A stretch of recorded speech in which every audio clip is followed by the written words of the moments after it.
Hey everybody, this is Khara. I just wanted to introduce two of my amazing colleagues and good friends. So I'm going to be really happy to just hear from them today.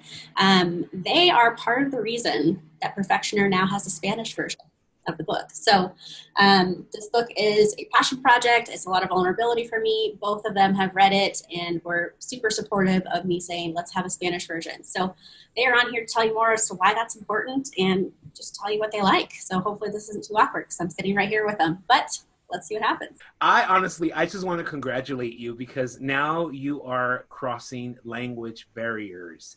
Even though you're not speaking the language, Kara, you are being such a great facilitator for change, even in the Latin, in the Spanish-speaking culture, Latin culture. And I've been talking about Perfectioneer since I read it. I personally have used this hashtag called Delicious Reads, and everybody who sees hashtag Delicious Reads, they follow it. Yours has been a delicious read, and a lot of my family from Mexico are like, what is this book? What's it about? And so I have a lot of family members that are counselors, therapists, social workers, and so they're like, what is it about? And I'm talking to them about the different, self-care movements, like, can you give it to us? And I was like, it's not in Spanish, it's not in Spanish.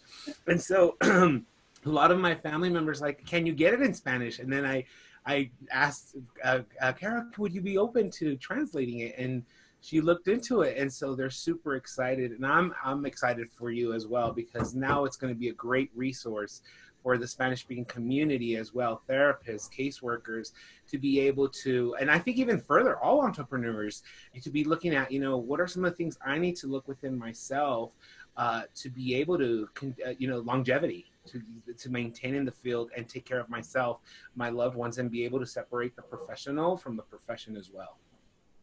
Thank Yeah. you. That means a lot to me. And I think not because we couldn't read it in English, right? Like obviously we read it in English, but I think Alex is bringing the point that a lot of times when we translate things, so a lot of our friends or families or colleagues who are in Mexico and other places, they understand English, but sometimes they miss some of the words. So having it in Spanish is so rich. And I always talk to Alex, sorry, that anytime that I read something, I am so sorry, something in English, I like to read in Spanish because of the difference in language. So we know that Spanish language is so different, and there are a lot of the times we have words in English that they cannot be translated. So Correct. that's why our friends and our colleagues struggle in other countries. So having this book, and I keep turning around because like I have the English version here. Having this book in Spanish is just like an awesome way for us to read it in English and read in Spanish, because that's how our brain works, right? Right. We're constantly reading something in English and then we're translated in Spanish so that we can share this content either with our colleagues, with our friends, but even with clients, right? When I talked to you, Khara, when I read this book in English, and I said, is humanizing the parts of being a perfectionist, Yes. right? It's not telling me, because when I grew up being a perfectionist, it was such a bad thing. And I think I can still hear that part, but you brought this concept and then humanize it. Like, no, it's not that it's a bad thing. It can be if you have a hard time balancing things.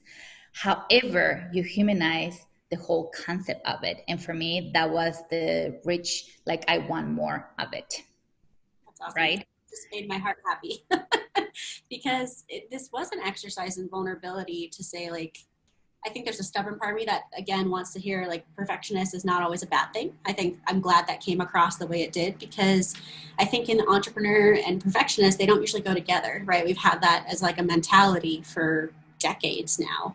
And then I like to point out, well, Steve Jobs was an identified perfectionist and he did amazing things, right? He did innovative things. It's not all crippling. And so I'm glad that came across. And to Alex's point, yes, I want to see this as a bigger movement. That's why I love that both of you were like, please do this. This is awesome.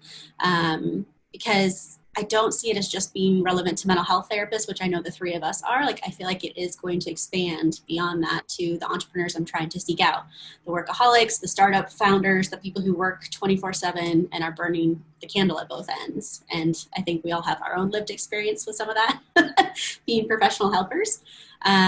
But it's nice to hear that this can help the expansion to really bring out further reach when it comes to the Spanish version. And it's been out for a week. Obviously, you don't have all the copies in your hot hands yet, but then we're going to do an audio version. And so hopefully that also reaches more people. So I just really appreciate both your support and knowing that it translates over with integrity. Alex, especially because I had you look at this and make sure the passion was still there. That was super important to me. So thank you for that. And like I said, great job, because I think if anything, it's starting to open up conversations with amongst other entrepreneurs and other mental health therapists about, hey, have you read this book? What do you think? And so it brings a community of like-minded people together to have those discussions about being human and being real. So it's good. Yeah. So yeah, thank you both. So yeah, hopefully everyone gets a chance to check out the book. It's on there. I don't have a Kindle version. That's probably another thing I need to do.